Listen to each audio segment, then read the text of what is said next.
సొంతం అనే విధంగా ఉంటుంది. కానీ దాంట్లో మనం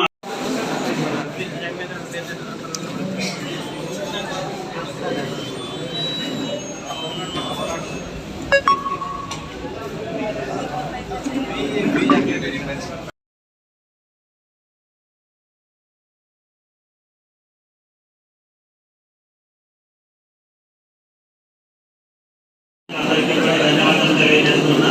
మరి ఈ సందర్భంగా ఎమ్మెల్యే గారిని మన గోపాల్ రెడ్డి సార్ గారు, కృష్ణారావు సార్ గారు,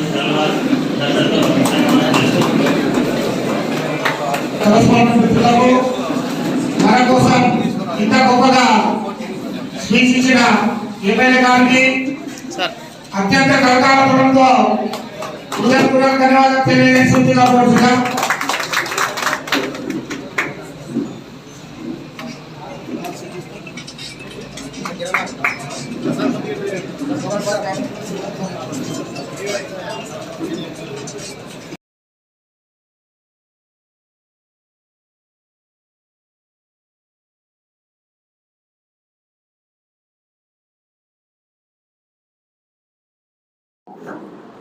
డిఈఓ గారు వెంకటరమణారెడ్డి గారికి, ఎంఈఓ రాజేంద్ర ప్రసాద్ గారికి, మరొక ఎంఈఓ శ్రీనివాసులు గారికి, పెద్దలు గౌరవనీయులు అసోసియేషన్ సభ్యులు అధ్యక్షులైనటువంటి గోపాల్ రెడ్డి గారికి, కార్యదర్శి గిరిరాజు గారికి, అలాగే రాష్ట్ర నాయకులు పెద్దలు దుర్గేష్ గారికి, ఈరోజు సమావేశానికి వచ్చిన వివిధ స్కూళ్లకు సంబంధించినటువంటి ఓనర్లు, కరస్పాండెంట్లు, ప్రిన్సిపల్స్, ప్రత్యేకంగా ఈరోజు సెయింట్ జోసెఫ్ స్కూల్ ఇక్కడ ఆతిథ్యం ఇస్తున్నటువంటి సెయింట్ జోసెఫ్ స్కూల్ యాజమాన్యానికి, ప్రిన్సిపాల్ సుజన గారికి ప్రత్యేకంగా ధన్యవాదాలు తెలుపుకుంటూ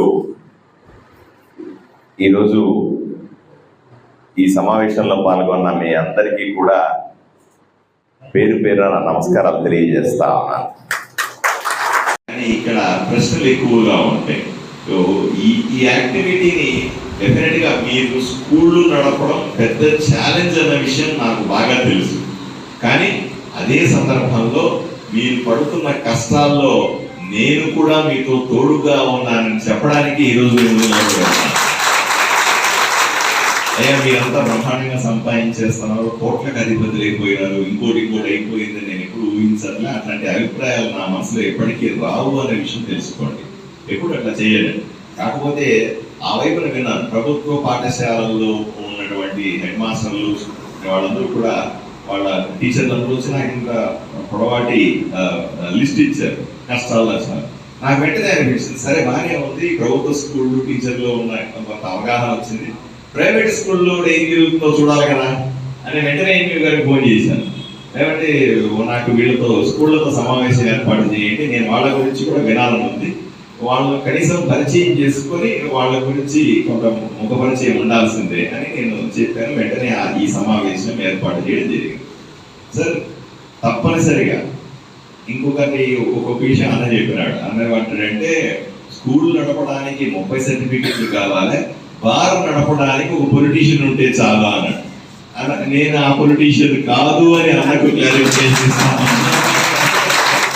మీరు ఎవరి గురించి అడ్రస్ చేశారో తెలియదు, కానీ ఈ ఊర్లో నేను ఎమ్మెల్యే అయిన తర్వాత ఒకే ఒక్క మాట చెప్పినాను, ఈ ఊర్లో పేకాట కానీ, నాటు సారా కానీ, మటకా కానీ, చెడు పద్ధతులు కానీ, మారక ద్రవ్యాలు కానీ, ఇంకా రౌడీయిజం కానీ, గూండాయిజం కానీ, కబ్జాలు కానీ అసలు ఉండకుండా చేస్తానని మీ అందరికీ మాట ఇచ్చినా లేదా? ఆ మాటకి ఈ రోజు కాదు 5 సంవత్సరాలు కట్టుబడి ఉంటానని అన్నకు చెప్తా ఉన్నా, ఆ రోజు ప్రజలకందరికీ మీ సాక్షిగా చెప్తా ఉన్నా. నా పేరు చెప్పి ఎవడన్నా ఏదో పని చేస్తే తోలు తీస్తానని మాత్రం గట్టిగా చెప్తా ఉన్నా. అది కూడా మీకందరికీ హామీ ఇస్తా ఉన్నా. ఎట్టి పరిస్థితుల్లో ఎమ్మెల్యే ఉన్నాడు కదా బార్లు నడుపుతారా సార్, అది అయిపోయింది. అది వద్దనే కదా మీరు ఓటేసారు, నాకు అది వద్దనే కదా ఓటేసారు. కాబట్టి అది ఉండదు అని అన్నకు హామీ ఇస్తా ఉన్నారు. రాజకీయం మారింది అని మాత్రం గట్టిగా చెప్తా ఉన్నా. పోతే మీరు చెప్పే విషయాలన్నీ కూడా నాకు అర్థమైంది, కొంత సూటిగా అర్థమై మరి ఇంకొకసారి కూర్చున్నప్పుడు డీటెయిల్గా ఒక హాఫ్ డే కూర్చొని కూడా మాట్లాడగలను. నాకు ఎమ్మెల్యే ఉద్యోగం తప్ప వేరే ఏ పని లేదు ఆధ్వర్యంలో. మీరు ఒకసారి గుర్తుపెట్టుకోవాలి.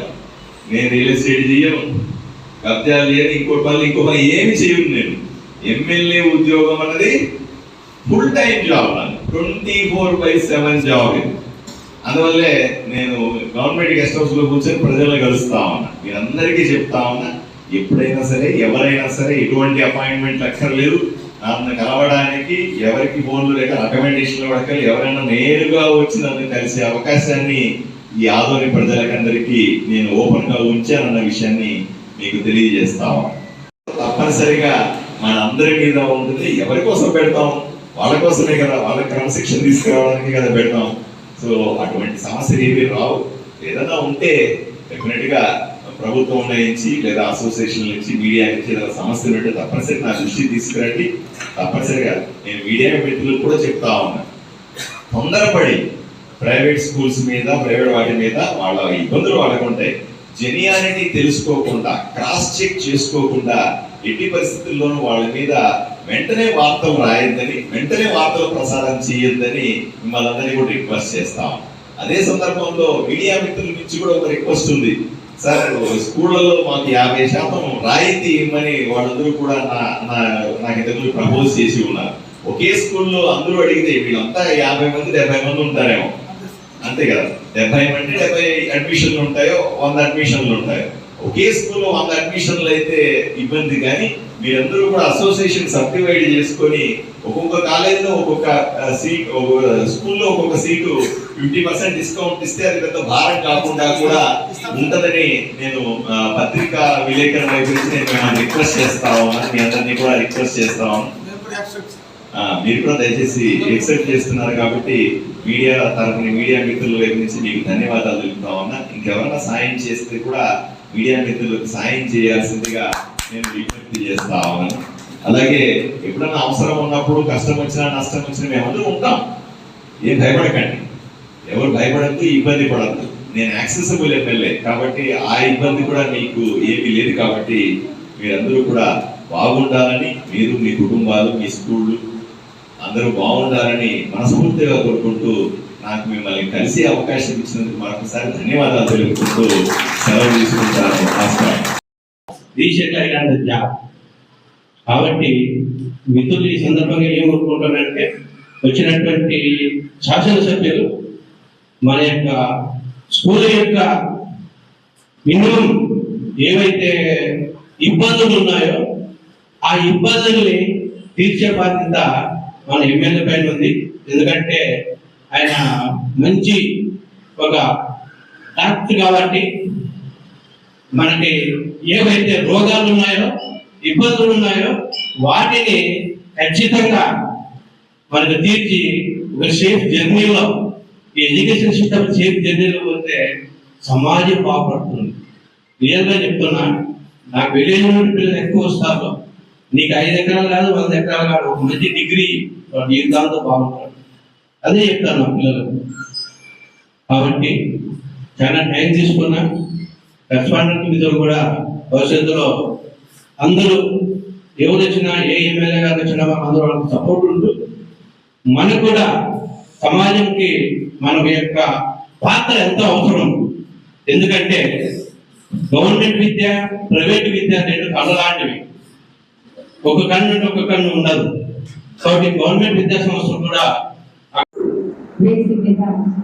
వచ్చిన పెద్దలందరికీ, తర్వాత కరెస్పాండెంట్ మిత్రులందరికీ హృదయపూర్వక స్వాగతం.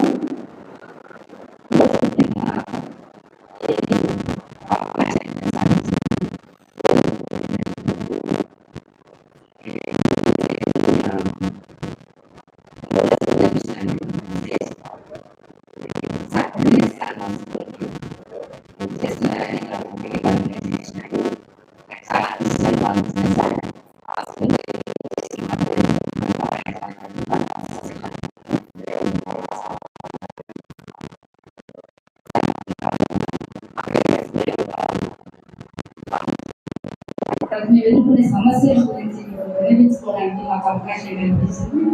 అవన్నీ మళ్ళీ నేను చెప్పదలుచుకోలేదు. ఎందుకంటే మా కరెస్పాండెంట్ మిత్రులందరూ ప్రత్యేకంగా దాన్ని వివరించారు. మేము నిజంగా విద్యారంగంలో చాలా బాధలు ఎదుర్కొంటున్నాం సార్. ఒక సైడ్ మీడియా నుంచి ప్రతి చిన్న విషయానికి మేము భయపడాల్సి వస్తుంది. చిన్న పిల్లలు కొద్దిగా దెబ్బ తగిలినా కూడా మీడియా ఇక్కడ పెద్ద విషయాలు చేసి చెప్పడం, తర్వాత స్టూడెంట్ యూనియన్స్ రావడం, బెదిరించడం చాలా జరుగుతుంది సార్. సో మనల్ని ఈ విషయాల నుంచి కాపాడాలని కోరుకుంటున్నాను. తర్వాత ఫీజుల విషయంలో కూడా ముఖ్యంగా ఈ ఆర్టీ యాక్ట్ వచ్చిన తర్వాత సార్ మా స్కూల్లో దాదాపు 60 మందిలో ఉన్నారు ఆర్టీ యాక్ట్ కింద. పేరెంట్స్ పే చేయలేరు, తర్వాత గవర్నమెంట్ పే చేయలేరు. మేము కూడా పేరెంట్స్ని బలవంతం చేయలేకపోయాం, ఎందుకంటే లాస్ట్ మినిట్ వాళ్ళకి చెప్పాల్సి వచ్చింది. వాళ్ళకి ఎదురుగా మేము అర్థం చేసుకోవాలి, తర్వాత వాళ్ళు ప్రెజర్ పెట్టలేకపోయారు సార్. సో ఇది మేము ఈ కన్ఫ్యూజన్లో ఉన్నాము. ఈ విషయం కూడా మాకు కొద్దిగా క్లారిటీ వచ్చేటట్టు మా సార్ కోరుతున్నాము. ఇంతకు మించి నాకు ఎక్కువ ఏంటి సార్, ఈ ఆపర్చునిటీ ఇచ్చినందుకు మీకు చాలా